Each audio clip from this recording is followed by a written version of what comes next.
Pause for a moment and imagine the Sahara Desert. You're probably picturing an arid landscape covered in sand dunes. There's almost no water. Out in the distance, there might be a few camels walking in the hot sun. It's not the most hospitable place. But ancient artists in northern Africa once saw a very different Sahara. Like many artists, they just painted what they saw around them. And instead of what you just imagined, the scenery that they recreated on rocks starting at least 12,000 years ago was dramatically different. They made pictures of hippos and giraffes and other savanna species that need to live near water.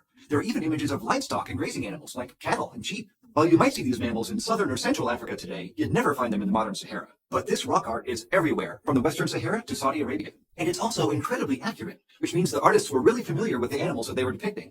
For the artists to be that knowledgeable about hippos and giraffes, those animals had to have lived there. So all of this means that the climate of the Sahara must have been completely different thousands of years ago.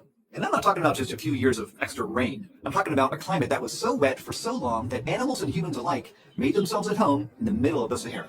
The many rock artists who lived there created a record of this ecological change, but they didn't record why it all happened. It would be up to scientists from lots of different fields to figure that out thousands of years later. Geologists would find the first clues, not in the Sahara, but at the bottom of the Atlantic Ocean. Archaeologists would uncover seemingly unlikely evidence of vibrant societies in what's now the desert. And paleoclimatologists would be able to trace all of these bizarre events back to changes in the movement of our planet.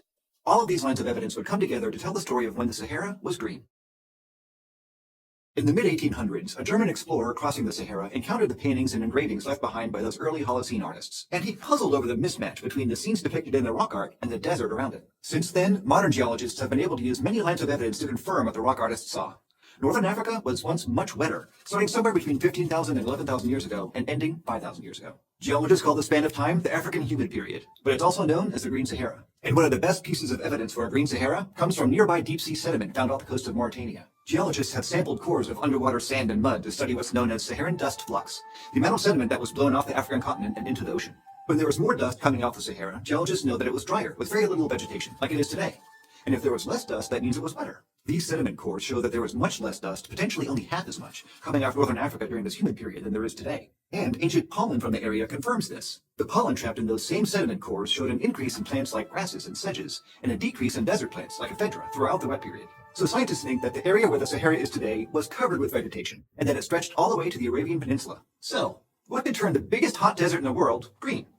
Well, the main driver behind this humid period is actually planetary in scale. At the start of the humid period, cyclical changes to both the tilt and the orbit of our planet resulted in about 4% to 8% more solar energy hitting the Earth than it gets today, and this warmed up the northern hemisphere. And when one of the hemispheres gets warmer, powerful winds tend to move toward it, bringing lots of rain. That's because air rises in the warmer area, combining with wind to draw moisture up into the atmosphere. This cycle, called the African monsoon, happens on a small scale every year during the summer and winter. And as northern Africa warmed, because it was getting more solar energy, summers became hotter and longer than usual. So the African summer monsoon was able to strengthen and move farther north over the Sahara Desert. Then, as vegetation grew, the plants held on to moisture better than the bare sand could, and that ended up decreasing the land's albedo, that is, the proportion of solar radiation that it reflected. And this helped keep the northern hemisphere even warmer and wetter. In time, the increased moisture made the Sahara so wet that there were actual bodies of water there. Recent studies found that the Sahara had isolated pockets of lakes and wetlands that formed in natural basins. Some lakes were there long enough that they left behind ancient shorelines, kind of like geological bathtub rings. And these rings show that at least one lake was truly massive, up to 160 meters deep and covering more than 340,000 square kilometers. That's bigger than all of the Great Lakes combined. And the location of the rock art confirms the lake levels, because the scenes created during the humid period were only made above those ancient shorelines. So the artists basically created another high water mark that suggests the water was very deep indeed. This damp environment was also home to lots of animals and plants, the kinds that today we see in savannas, not deserts. And they left behind fossils both big and small, even in the driest places. Take the Tanaré Desert, which is part of the southern Sahara. Today it's known as a desert within a desert, but archaeologists have found proof that the humid period extended there too. For example, there are traces of an ancient lake there that's full of the remains of crocodiles, hippos, and turtles, as well as giant Nile perch. Now, along with the lakes, there is also a whole river system across the Sahara. In Algeria and Libya, researchers have found river deposits and evidence of human occupation, like fishhooks, around ancient riverbeds. And two modern rivers, the Nile and the Niger, also increased their runoff dramatically. These riverways allow the central Sahara to connect to the Atlantic and the Mediterranean, which aided the migration of both human and non-human animals. And archaeologists have found that ancient cultures were able to take full advantage of the Green Sahara. Along the waterways where there's now just sand, there are traces of fireplaces, grinding stones, hunting tools, and even mounds of fish bones. Researchers have also managed to get radiocarbon dates from organic-rich sediments and artifacts like baskets, which show that human populations throughout the Sahara peaked between 9,000 and 5,000 years ago. And on top of the archaeological evidence, there are even little hints of the African humid period within some cultures of Africa today. For example, languages from Mali and Western Africa, and Ethiopia and Eastern Africa are now very different from each other, but they still have similar words for hippo. Some linguists think this could mean that people from these cultures once lived in the same place, among hippos. Of course, the Sahara returned to a sandy desert at some point. The rock artists kept painting, and their later art showed that new animals arrived as lakes and rivers began to dry up, and the ecosystem shifted from savanna to desert. And paleoclimatologists have used the same ocean sediment cores that revealed the start of the Green Sahara to figure out when it ended. Dust records show that there was a dramatic decrease in moisture around 5,500 years ago, and that the humid period only took a few centuries to end. When Earth's orbit shifted once more, the incoming solar energy decreased, and the northern hemisphere cooled down.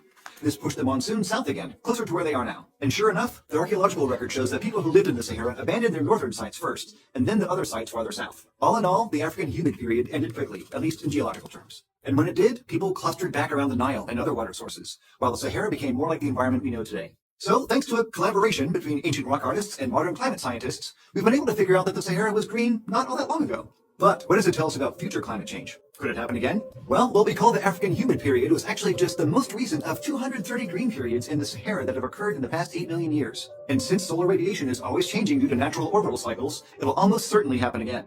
It might be thousands of years from now, and human-induced climate change has to be factored in too. Either way, we have every reason to expect that, if and when the Sahara greens up again, future artists will capture that transformation in their work. They may not do it on rock, but their message will be the same. The world around us is always changing.